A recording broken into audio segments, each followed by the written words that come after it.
BlackBerry once dominated the smartphone market, controlling over 50% at their peak.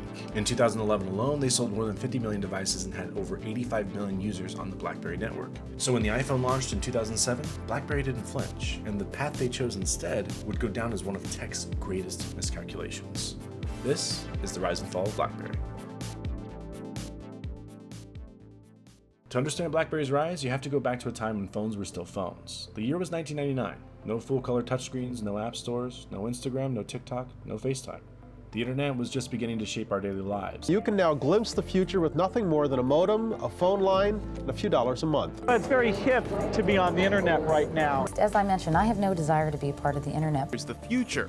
Wireless internet you can talk to. Well, the promise of the internet is anytime, anyplace computing. And email was quickly becoming the lifeblood of the business world. But there was a problem. People weren't tethered to their desk anymore. Laptops were clunky and mobile phones couldn't do much beyond make calls, text message, and maybe the occasional game of Snake. And that's where Research in Motion stepped in. The Canadian company, later known as BlackBerry, had built its reputation on two-way pagers. Not flashy, not even phones, but functional, reliable, and secure. Then, in 2002, they introduced something revolutionary, the BlackBerry 5810. It combined email, phone calls, and text in one compact device. With a full QWERTY keyboard and enterprise-level encryption, it was the first of its kind. And for professionals who needed to respond to emails on the go, it wasn't a luxury, it was a lifeline. By the mid-2000s, BlackBerry wasn't just a product, it was a phenomenon. There was a reason why people called it the Crackberry. That blinking red light, the rhythmic tapping on the tiny keyboard, it all became part of a daily ritual, as natural as brushing your teeth. And BlackBerry was more than just a tool, it was a badge of honor and a sign of credibility.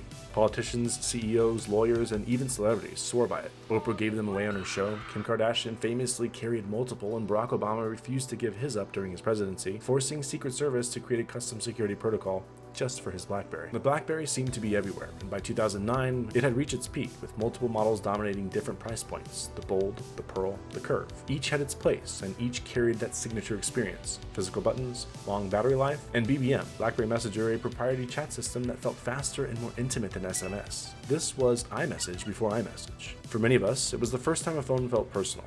It was the first time we connected, not just to the internet, but to a network of people who mattered. But quietly, that era was already ending.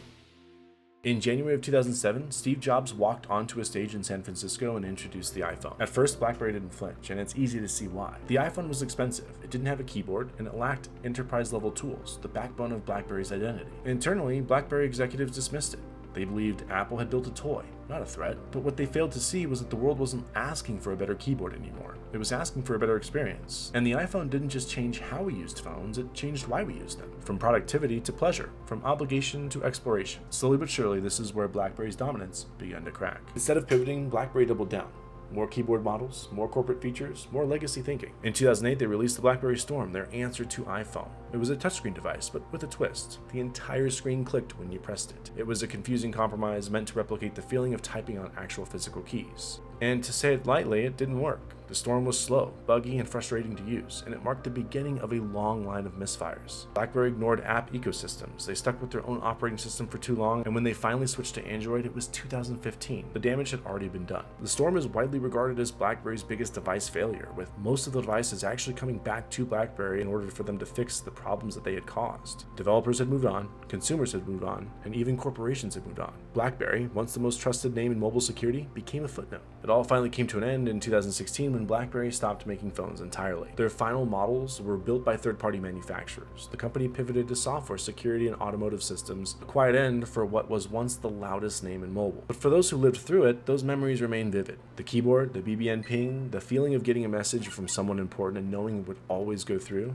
BlackBerry wasn't just the first smartphone for many of us, it was actually the first device that made us feel like the future had arrived. And the fall of BlackBerry isn't just a business case, it's a reminder that tech, like everything else, is temporary. No matter how big you are, if you don't listen, adapt, and evolve, the future will leave you behind. And maybe that's why the nostalgia hits so hard, because for a brief window of time, BlackBerry felt perfect. Not because it was the most powerful, because it felt like it was built just for you. BlackBerry gives us a very powerful lesson, not just in business, but in life. Like everything, your ups, your downs, your wins, and your failures, it's all temporary. No matter how big you are, if you don't listen, adapt, and overcome, the future will leave you behind.